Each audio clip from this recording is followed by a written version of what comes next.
Hello students, let's see today the next chapter, Human Resource Management. Every competent organization needs good quality human resource to succeed in this competitive market, and for that it needs a proper human resource management.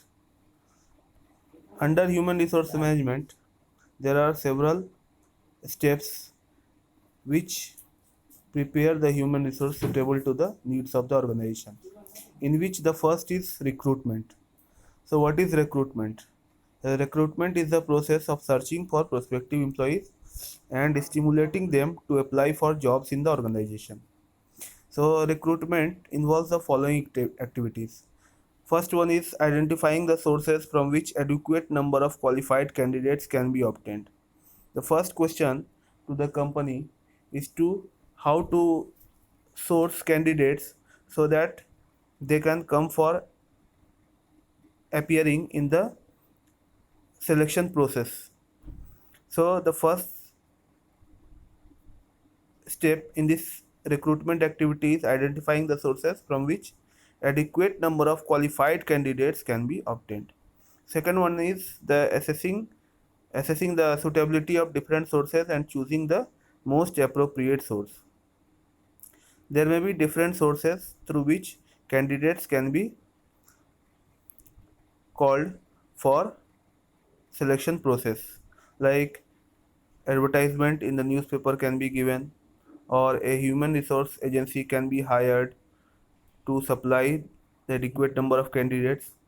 So after assessing all the sources, we have to select which source is the most appropriate one according to the needs of the organization. And the third step is to contact the chosen source and encouraging them to supply good quality candidates to the organization. So let's see one more topic today, that is sources of recruitment. So recruitment can be internal or external. Internal recruitment means promotions and transfers, and external recruitment includes when candidates are called through advertisements, employment exchange, placement agencies, campus interviews, recommendations, casual callers, gate hiring, labor contractors. There are many methods, we will see one by one. So first one is internal source of recruitment, that includes when vacancies at higher levels may be filled by promoting persons working at lower level. Like a higher level manager post is vacant and that can be filled by the lower level management because he has that experience of working in the same line of production.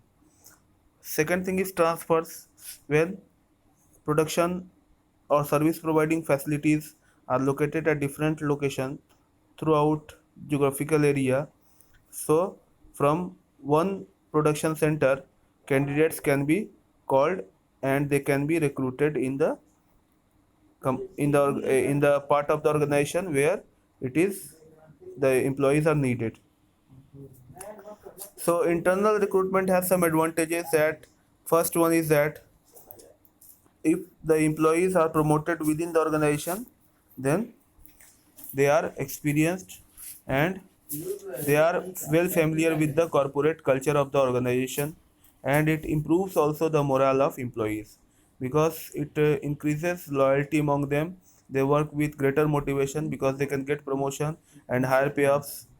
So this is a also a cheaper source of recruitment as there is no advertisement expenses is there. Employees already working in an organization do not need any induction training. They are well familiar with the working procedures and processes followed in the company. So he starts working immediately. Again, there are some disadvantages also, that there may be inbreeding as fresh talent from outside which is not obtained.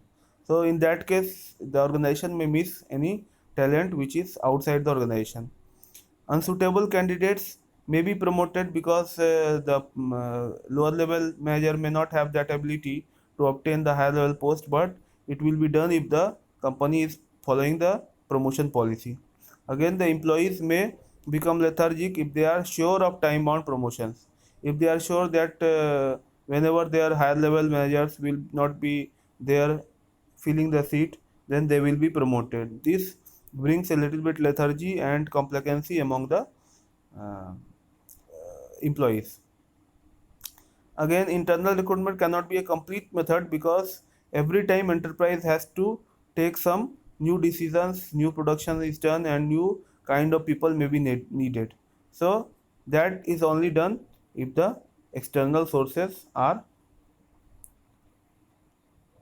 followed. So I will explain external source of recruitment in next class. Till then, read this, and I am also sending one assignment for you from the previous chapter. Complete it and send it on the stipulated time. Thank you very much.